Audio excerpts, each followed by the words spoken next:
വിദ്യാഭ്യാസ രംഗത്ത് നമ്മൾ വലിയ ഉയർച്ച നേടിയിട്ടുണ്ടെങ്കിലും പക്ഷേ സമൂഹത്തിൽ മൂല്യങ്ങൾ കുറഞ്ഞുകൊണ്ട് വരികയാണ്. വിവാഹമോചനം നമുക്ക് തന്നെ അറിയണം, പറയേണ്ട ആവശ്യമില്ല. അതുപോലെ വിഷാദ രോഗങ്ങൾ, ആത്മഹത്യ, കൊലപാതകം, ലഹരിയുടെ ഉപയോഗം വർദ്ധിച്ചു വരികയാണ്. അപ്പോൾ വിദ്യാഭ്യാസത്തിലുള്ള 5 ലക്ഷ്യങ്ങൾ നാം സഫലീകരിക്കേണ്ടത്.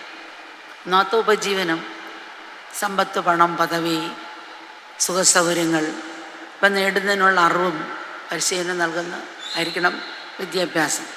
രണ്ടാമത്തെ എന്ന് പറയുന്നത് ശരീരമായ ആരോഗ്യത്തിനും ആവശ്യത്തിനും നൽകുന്ന അതേ പ്രാധാന്യം സ്വഭാവ സംസ്കരണത്തിന് നമ്മൾ നൽകിയിരിക്കുന്നതായിരിക്കണമെന്നുള്ളതാണ്.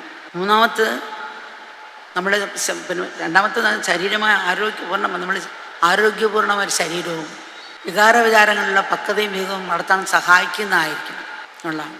മൂന്നാമത്തെ പ്രകൃതിയോടും ഈശ്വരനോടും ഉള്ള സ്നേഹവും കൃതജ്ഞതയും നമ്മൾ കാരുണ്യവും ഉള്ളവരായി വളർത്താൻ അതിന് സഹായിക്കുന്നതായിരിക്കണം എന്നാണ്. സ്വന്തം വീട്ടിനോടും കുടുംബാംഗങ്ങളോടും മാത്രമല്ല, സമൂഹത്തോടും രാജ്യത്തോടും ലോകത്തോടും പ്രകൃതിയുമുള്ള കടമയും കടപ്പാടും നിർവഹിക്കാൻ പ്രാപ്തരാക്കാൻ ആയിരിക്കണം പിന്നുള്ളത്.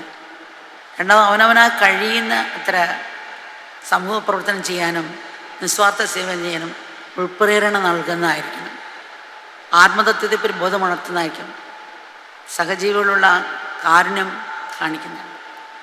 ഞാൻ വേറിട്ടും ഒറ്റയായി നിൽക്കുന്ന വ്യക്തിയല്ല, ഞാൻ ഈ പ്രപഞ്ചത്തിൻ്റെ തന്നെ ഒരു ഭാഗമാണ്